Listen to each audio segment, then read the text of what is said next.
Hello दोस्तों, welcome back to my channel Horror Tube. आज हम बात करेंगे दृश्यम 2 की।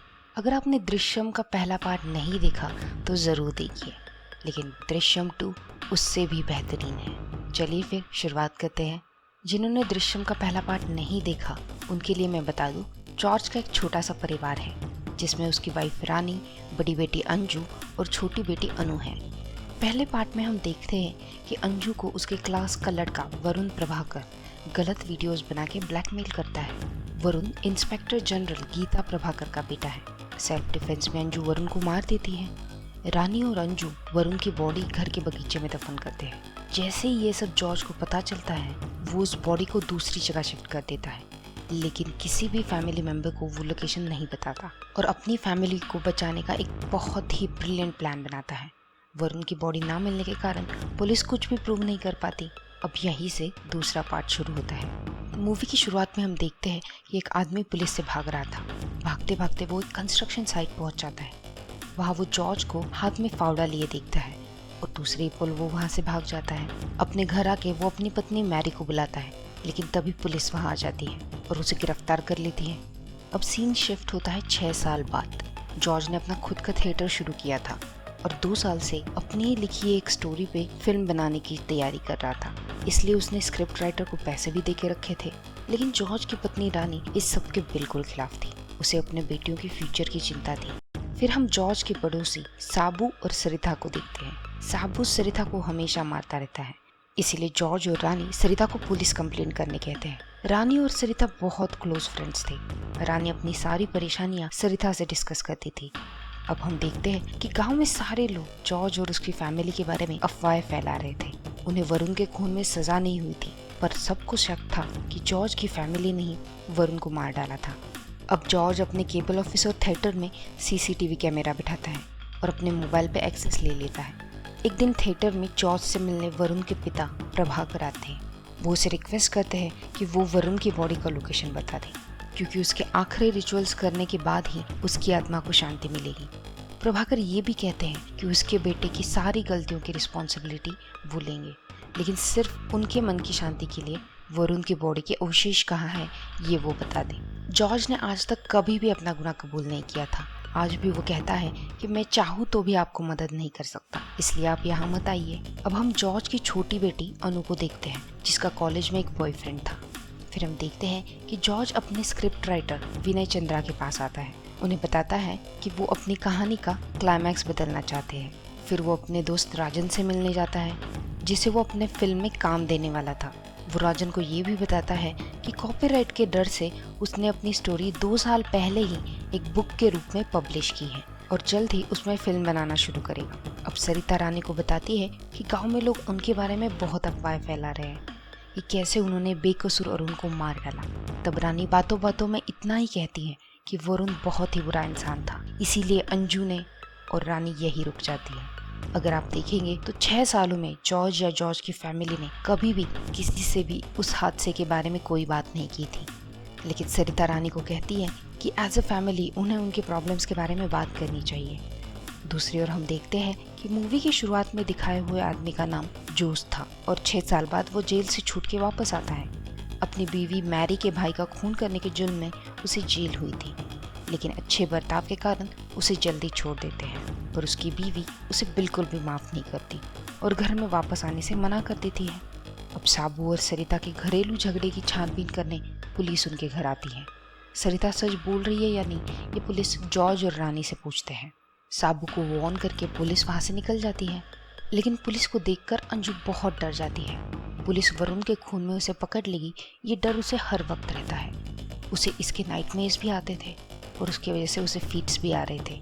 दूसरे दिन हम देखते हैं कि जॉर्ज और उसकी फैमिली एक बूढ़े आदमी से मिलने जाते हैं, जो शायद अपनी आखिरी सांसें ले रहा था।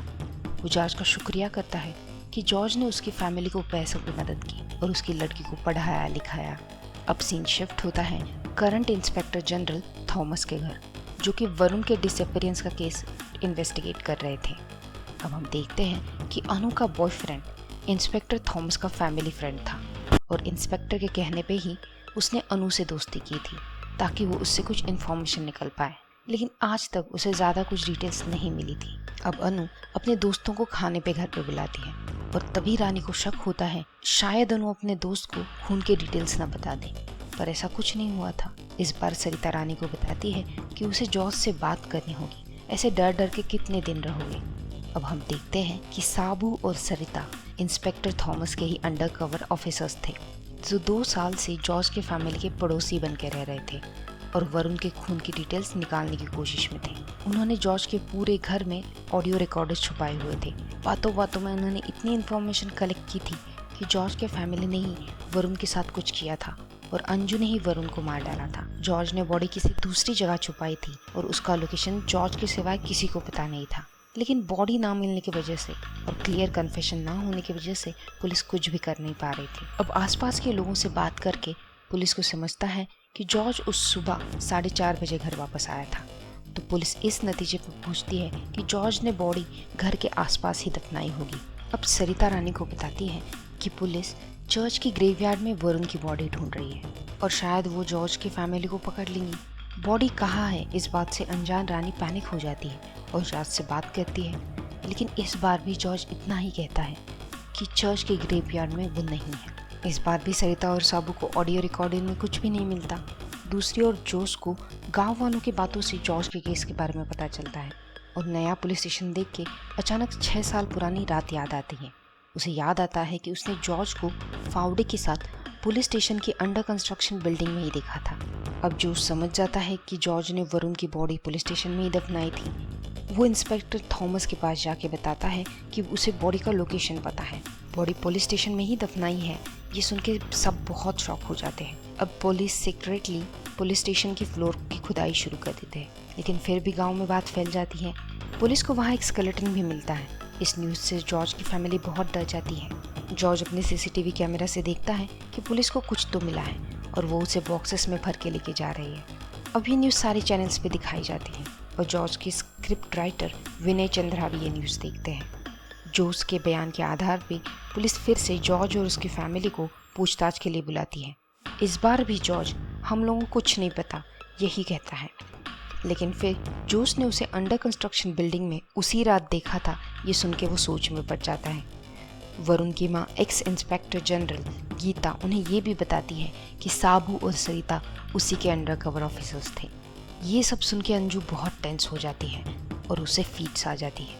इस सबसे परेशान जॉर्ज पुलिस के सामने कन्फेस करता है कि उसी ने अंधेरे में वरुण को चोर समझ के रॉड से मारा था और एक्सीडेंटली उसकी डेथ हो गई थी। रॉड पे उसी के फिंगरप्रिंट्स मिलेंगे और प्रूफ के लिए उसके पास वरुण के जूते और कपड़े भी हैं। लेकिन इस सब से उसकी फैमिली को दूर रखा जाए। प्रभाकर और गीता से बात करके इंस्पेक्टर थॉमस जॉर्ज की फैमिली को इस सब से दूर रखने के लिए तैयार हो जाते हैं। अब पुलिस जॉर्ज को अरेस्ट कर लेती है और कोर्ट में केस शुरू होता है। दूसरी ओर जॉर्ज का स्क्रिप्ट राइटर विनय चंद्रा इंस्पेक्टर थॉमस और वरुण के पेरेंट्स के पास आता है और उन्हें बताता है कि जॉर्ज ने उसे फिल्म के लिए एक स्टोरी बताई थी, जिसमें एक लड़का अपने कॉलेज के एक फ्रेंड का एक्सीडेंटली खून कर देता है। वो फ्रेंड शहर के पुलिस ऑफिसर का बेटा था। अब उस लड़के के पापा वो बॉडी गवर्नमेंट बिल्डिंग में ही दफना देते हैं और फिर जब पुलिस को स्केलेटन मिलता है तो वो पिता खुद मर्डर कन्फेस करके जेल चले जाते हैं। अब ये सुन के सब लोग शॉक हो जाते हैं क्योंकि ये जॉर्ज की ही कहानी थी और 2 साल पहले ही विनय चंद्रा के नाम से वो स्टोरी पब्लिश भी हो गई थी। अब कोर्ट में जॉर्ज अपने बयान से मुकर जाता है और उसकी वकील ये दावा करती है कि विनय चंद्रा के 2 साल पुराने दृश्यम इस बुक से इंस्पायर होकर पुलिस ने ये झूठा केस फाइल किया है और जॉर्ज निर्दोष है। अब विनय चंद्रा सबको बताता है कि कुछ दिन पहले जॉर्ज उसके पास आया था और स्टोरी का क्लाइमैक्स बदलना चाहता था। उसके हिसाब से हीरो को सजा नहीं होनी चाहिए, इसीलिए वह विनय चंद्रा के कॉन्टैक्ट से ये इन्फॉर्मेशन निकालता है कि अगर उस एरिया में स्केलेटन मिलता है तो वो फॉरेंसिक एग्जामिनेशन के लिए कहाँ जाता है। दूसरी ओर कोर्ट में डीएनए रिपोर्ट से ये साबित हो जाता है कि स्केलेटन वरुण का है ही नहीं और कोर्ट जॉर्ज को बेकसूर करार देके छोड़ देता है। अब विनय चंद्रा मूवी का जॉर्ज ने लिखा हुआ नया क्लाइमैक्स बताता है, जो कि ऑब्वियसली जॉर्ज की कहानी थी। वरुण की बॉडी को पुलिस स्टेशन में दफनाने के बाद जॉर्ज वरुण की ही उम्र और उसके जैसे ही इंजरी से मरे किसी और बॉडी को ढूंढने लगता है और उसे ऐसी बॉडी मिल भी जाती है। उस ग्रेवयार्ड में खुदाई करने वाले आदमी से वो दोस्ती बढ़ाता है और उसे पैसों की मदद करता है। और फिर उस अनजान लड़के का स्केलेटन उससे निकलवा लेता है। ग्रेवयार्ड में काम करने वाला ये वही इंसान था जिसे हमने मूवी के बीच में देखा था। अब जॉर्ज को विनय चंदा से इन्फॉर्मेशन मिलती है कि अगर उसके एरिया में स्केलेटन मिले तो वो कौन सी फॉरेंसिक लैब में एग्जामिनेशन के लिए जाएगा। फिर उस फॉरेंसिक लैब के सिक्योरिटी गार्ड से वो दोस्ती कर लेता है और वो सिक्योरिटी गार्ड राजन ही था जिससे जॉर्ज 2 साल से मिल रहा था और उसे अपने मूवी में काम देने का प्रॉमिस किया था।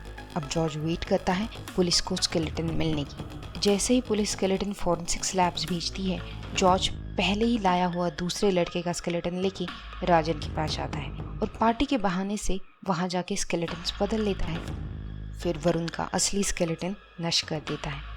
ये सुन के सब लोग शॉक हो जाते हैं और एंड में जॉर्ज वरुण के अस्थियों की राख एक ब्राह्मण के पास भेजता है और उस पे वरुण के माता पिता से बात करने के लिए लिखता है। वरुण के माता पिता उनकी इच्छा के अनुसार अपने बेटे का अंतिम रिचुअल्स करते हैं। वरुण की माँ गीता इस सब से बहुत नाराज थी, पर अब वो गिव अप कर देती है और ये सब जॉर्ज दूर से देख रहा था। अब हमें समझता है कि कैसे जॉर्ज 6 सालों से अगर पुलिस को स्केलेटन मिला तो क्या करना है इसकी तैयारी में था और मूवी यहीं पे ख़त्म होती है। मेरे हिसाब से थ्रिलर मिस्ट्री फिल्म में ये एक मास्टरपीस है। अगर आपने ये मूवी एंजॉय की हो तो मुझे कमेंट्स में ज़रूर बताइए और ऐसे ही इंटरेस्टिंग स्टोरीज़ के लिए मेरे चैनल हॉरर ट्यूब को लाइक, शेयर और सब्सक्राइब ज़रूर कीजिए। मैं आपसे मिलूँगी अगले इंटरेस्टिंग स्टोरी के साथ। तब तक के लिए बाय बाय, टेक केयर।